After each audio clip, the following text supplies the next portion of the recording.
Okay, I'm back. I'd hate to wake her up, especially if she's feeling ill. Then again, if she sleeps all day, then it could throw off her sleeping schedule. But rest is important if you're ill, isn't it? I can't decide what to do, so I settle for standing outside the door looking like an idiot. Then I hear Emmy's voice from behind the door.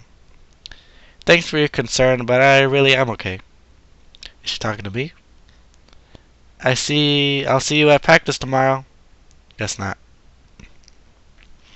Still clearly she is not asleep, so I can knock without worrying. So why this clenched feeling in my gut? I wasn't nervous about dropping by the other day, so why today? Granted, I still haven't really had time to figure out this newfound interest in Emmy's well-being. I don't have a lot of experience in the matter, of course, but certainly this seems to go beyond feelings more of mere friendship. But could I take that step? Can I even bring myself to risk what I have right now? I mean, it's enough to be friends with her, isn't it? Either way, shouldn't I just open the door and see how she's doing? That's why I came here, right? What if she's not dressed yet? The image that flashes through my mind causes my heart to skip a beat. Literally. I should probably not even think of those thoughts again. Not if I want to avoid a heart attack. I suddenly realize I'm still standing in the hallway looking like an idiot. Amy still seems to be in the middle of the conversation, but I knock anyway. However, she won't mind the interruption. You worry too much. Come in. Come in, the door is unlocked. So it is. I open the door and step in, which is about where my thought process comes to a grinding halt. Emmy is sitting up in bed, her hair tousled from a day spent asleep. I think this is the first time I've ever seen her without those familiar beads in her hair. The gym shirt and bloomers, obviously hastily pulled on before I came in, are creased and folded from less than proper storage. Her legs lay bare on the sheets. I've never seen Emmy without prosthetics before, yet here she is, slender legs terminating in stumps just before her knees. But as odd as the sight is, I find myself more captivated by everything north of the waist. It seems that Emmy has finished her conversation with whoever was on the phone with her and is now watching my reaction closely out of her one open eye as she wipes sleep from the other. Her expression, far from being embarrassed, is rather one of surprising wide yawn. One perhaps appropriate from such a small mouth. A grin that for a brief moment seems almost flirtatious tugs at the corner of her mouth as she takes a sight of me in.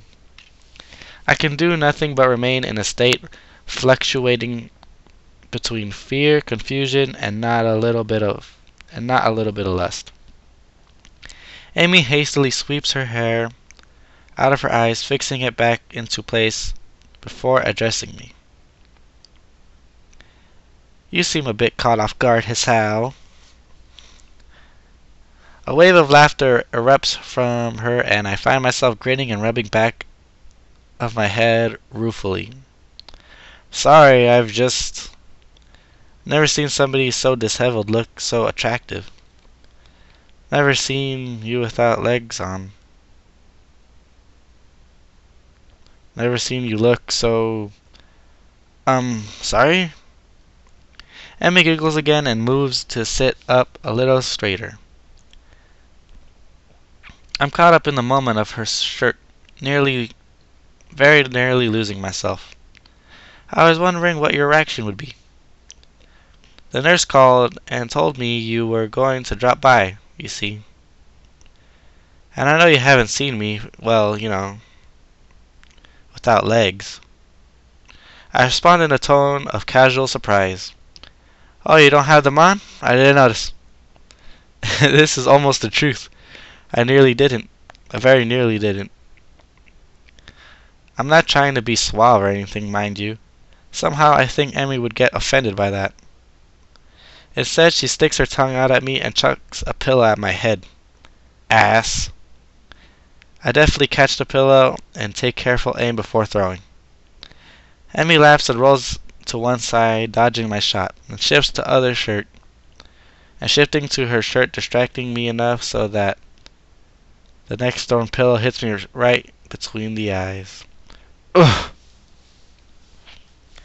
I retaliate, of course. And once I've retaliated twice, well, a war has bound to break out sooner or later. And really, when Emmy appears to have far better aim than me, well, it was just a matter of time before I had to resort to a suicidal charge. Gotcha! Bam! Smack! Boof! And once the charge was accomplished, well, of course I had to wrestle the pillows away from her. And with that kind of struggle, of course, we'd wind up in some sort of position. What? And so I find myself staring down at her, the position on top of her. From my position atop her. She's grinning, her eyes sparkling with amusement, maybe a little sweaty from our tussle. Her chest is heaving up and down, sucking in air. The small bit of my brain that is not coherently enraptured by the sight and the smell of her observes that she must still be ill because her stamina is not what it should be. We stayed that way for a while.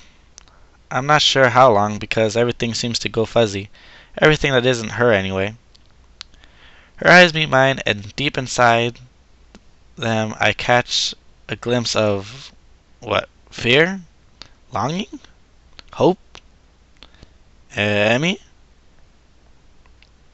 A cough suddenly convulses her, and I'm almost stumbled in my haste to get off, to apologize for everything. Sorry, I shouldn't have. It's fine, it's fine. She gives me a reassuring pat on the shoulder. So, what brings you here? She's still breathing hard, and that causes her voice to shake slightly. Well, before I was so rudely assaulted by pillows, I came to see how you were doing. Wham! This earns me another shove, and I very nearly fall off her bed. Emmy's eyes sparkle again, and I wonder how I never noticed how attractive they are before. Consumed with worry, were you? Her tone is mocking, haughty, teasing. She throws her arm across her forehead dramatically, grin still apparent from underneath. Couldn't bear the thought of me laying deathly ill. As we both recover from our brief wrestling match, Emmy appears to fall back on teasing me. Well, I wouldn't say consumed with worry, but after you didn't show up this morning like a total wuss. Emmy pouts, crossing her arms petulantly and sticking her lower lip out. It's not my fault. Nurse wouldn't allow it. Sure you wouldn't. I completely believe you. Emmy sticks her tongue out again. You're such a jerk, Sal. So how was your day, then, eh? Did you enjoy slacking off? Not really. The phone woke me up pretty early on. Phone? Yeah, the captain of the team called to make sure I was doing okay. Also to let me know it was okay to skip practice. Good. At least she wasn't alone all day. Someone checked up on her. Although I can't help but think that it should have been me. Oh, that's good. He really keeps an eye on you, huh? Emmy shrugs. It's his job. Part of being the captain means you know where your team members are when they're not in school. Still, I guess it was nice of him to call, huh? Yeah, sure was. Emmy yawns and shimmies down into a more comfortable position. So how was your day? Kind of uneventful, you know? I went ahead and ran by myself and talked with the nurse about how you were doing. I meandered through the day's events, now none of which are particularly engrossing. That's when I'm distracted by an arm finding its way across my waist. It seems that Emmy fell asleep while I was talking, so I drew her blanket to cover us. She rolled over on her side, and now one leg is thrown over my legs, effectively trapping me. Hey!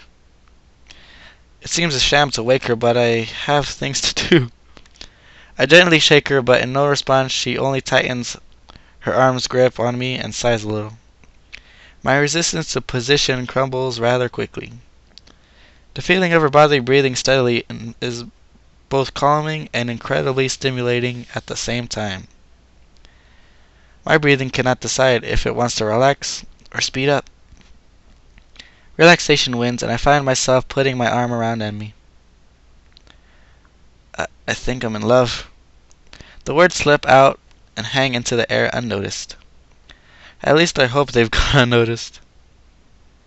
Emmy whimpers weakly through her dream, and her grip suddenly tightens again.